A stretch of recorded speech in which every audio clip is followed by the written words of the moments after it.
Hello, everyone. This is Dee from CatalystEnergies. Thanks for joining me. I'm so grateful that you're here. It's December 9th, 2019, and this is your daily Catalyst. All right. Oh, let's find our chart, shall we? Okay, here we are. This is the chart for December 9th, 2019, 9 a.m. Pacific Standard Time. So that's noon Eastern Standard Time, 5 p.m. UK time. So we got a moon in Taurus still. She is pretty happy here. And we have Mercury finally moving out of Scorpio into Sagittarius. Mercury is not exactly in his best position in Sagittarius, but with Sagittarius being the sign of optimism, the high truth, the big picture, always aiming towards the sky, I feel like that Mercury moving here is really a nice change of pace from the really long time that Mercury's been in Scorpio. Wow, we have learned a lot. Maybe some things we didn't really want to learn, maybe some things we didn't even think we needed to learn, but it's been very beneficial. And now that we are moving into Sagittarius with Mercury, the potential is for our mindset and our thoughts and the movement of ideas to really shift upwards and towards that optimistic big picture. The tarot card that's associated actually with the first decan, the first 10 degrees of Sagittarius, is the Eight of Wands, which is ruled by Mercury. So Mercury is really probably at his best in the first 10 degrees of Sagittarius before it gets too expansive. We're in the first baby steps of Sagittarius, and so this is a very swift energy. It is a quick movement of energy in the form of creation. Fire, and Sagittarius is mutable fire, so it's about transmuting. It is really, Sagittarius is really about the art of alchemy. And so with Mercury here, to begin with, the ideas are really flowing, and there could potentially be so many thoughts just shooting off in all directions and really a lot of potential inspiration. It's really when we get into the later stages of Sagittarius that Mercury is not as strong. He's a little bit debilitated because it is always about the expansion and the big picture with Sagittarius, and Mercury is really wanting to move quickly and not really be scattered in any direction. Is actually the ruler of the opposite sign of Sagittarius, which is Gemini. So if that tells you anything, that he's not really at his best in Sagittarius. But honestly, we'll worry about that when we get there. For now, this is a really nice change of pace in terms of our thoughts and ideas, where they're going, and where we are aiming our ideas. We have the moon in Taurus. For the whole day. We do have a void of course moon at the end of the day, 8:15 p.m. Eastern Standard Time, so that would be 5:15 p.m. Pacific Standard Time. But before then, in the wee hours of the morning, we have the moon. She is in Taurus. She's pretty happy here still. It is very grounded, comfortable energy. It is the energy, Earth is very feminine energy, and Taurus is fixed earth. It is the soil in which we're planted. It is enveloping us. It is holding us. It is what our root structure is able to anchor into. And so the moon is very happy here. She likes to feel good emotionally. We do have an opposition to Mars in Scorpio.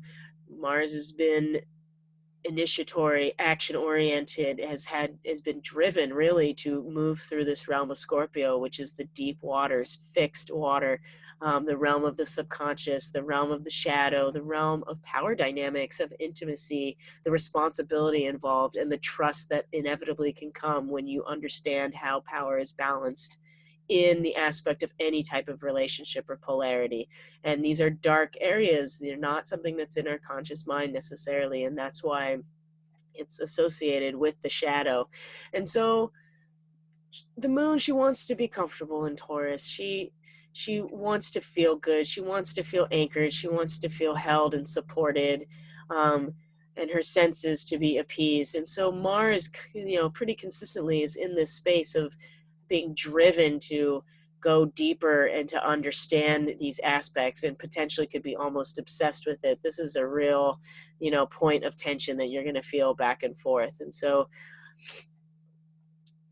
being always aware with an opposition to find that fulcrum point. Where is the balance between these two opposing forces? Where you can really harness the most energy out of, where comfortability in the moon in Taurus, and the drive to get to the bottom of the barrel, so to speak, get to the bottom of the well to bring up the information, bring up the understanding. Where is that balance point?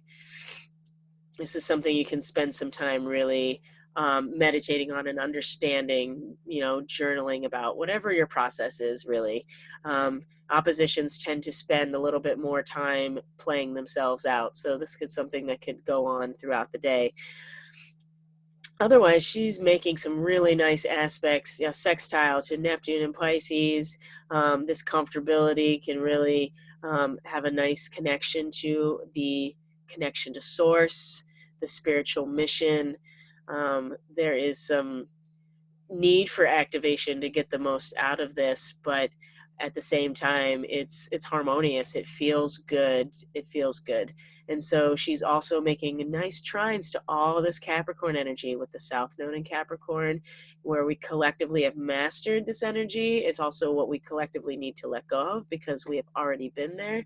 And I think the moon in Taurus right now, having that nice trine to the South Node, it could be a potential for stagnation, or to stay where we are comfortable, what we've already mastered. But I also feel like the potential is to recognize what we have done, what we have built, what we've mastered, and take some comfort in it, like feel that stability, anchor into it just a little bit, and feel okay about it.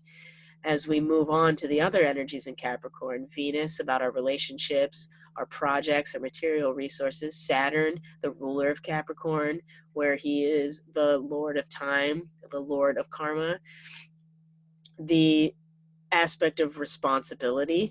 And then also with Pluto, the destroyer, that is breaking everything down in order to transform into something new and better. And so Taurus in the tarot is represented by the Hierophant, and the Hierophant is like the Pope. It's an ordained person that is representative of the will of God, of the institution of religion. And so in some ways, the Pope does represent the institution of religion, which can be very dogmatic and can have a lot of rules, but it also is the physical manifestation of the will of God, of source in some ways.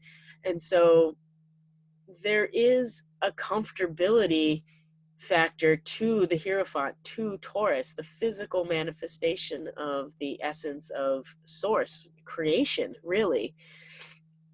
Now, the Hierophant has a lot of responsibilities, Saturn, and is there to be the representative in some ways of the will of source or creation. And so the moon here, she's very comfortable in this place. She feels held. There is a certain level of safety, I feel like, with the Taurus. It's a fixed earth sign. It is very safe. Does have some stubbornness to it because it's not easily moved, but also you want that when your roots are anchoring into a medium like a soil. So ultimately, I feel like having this nice trine to all this Capricorn energy is really just rooting us and anchoring us into everything that we're building in this Capricorn, or dissolving, or having Pluto's coming through and just breaking it all down. We do have a little bit of a minor aspect with the North Node at the very end of the day, a semi-square with the North Node in Cancer. Even though the moon is the ruler of Cancer, this is where some of the stubbornness and the drive to just feel good and comfortable could really have a little bit of tension with this North Node in Cancer, because the North Node is our collective destiny, what we are meant to master in this lifetime. And Cancer is about emotional vulnerability. It is about the home and the family. It is about where we feel comfortable enough to be ourselves and vulnerable. And that sometimes takes getting out of our comfort zone emotionally a little bit. And this could come up in later times. This could come up, you know, just as an inclination. It could come up within the realm of your family. It really depends on where these aspects are falling in your own personal chart. So be mindful about the ideas that are coming in. They're going to be high, optimistic, and big picture, you know, abundance and fortune and all that stuff. And like really harness the moon here, because she's going to go void off course and later in the day. And that's going to be a good time to take a step back and reflect, and maybe even reflect on this North Node, where you could be more vulnerable, where you could step out of your comfort zone emotionally, where you could maybe let go of your need for comfort in order to be nurturing to somebody else in their time of need. There's a lot of ways this could really manifest. So if you want to reach out and find out how these transits are going to affect you in your own personal chart, all of my details are in the description box below. You can reach out to me through email or through Facebook. My page has all of the information that you need on my services, including astrological consultations, intuitive readings, and Reiki treatments and attunements. The full moon is coming at the end of the week on Thursday, and that's something that I'm going to create some more content about and post here, so you can get a good idea of how to harness that energy. I really appreciate you being here. Thank you so much for stopping by and being part of this work and taking the time to educate yourself and to give yourself some tools in order to be a more active participant in the creation of your life story. It really is important work for all of us to be doing. So I will see you on the next video, and everybody please take care of yourselves. Bye.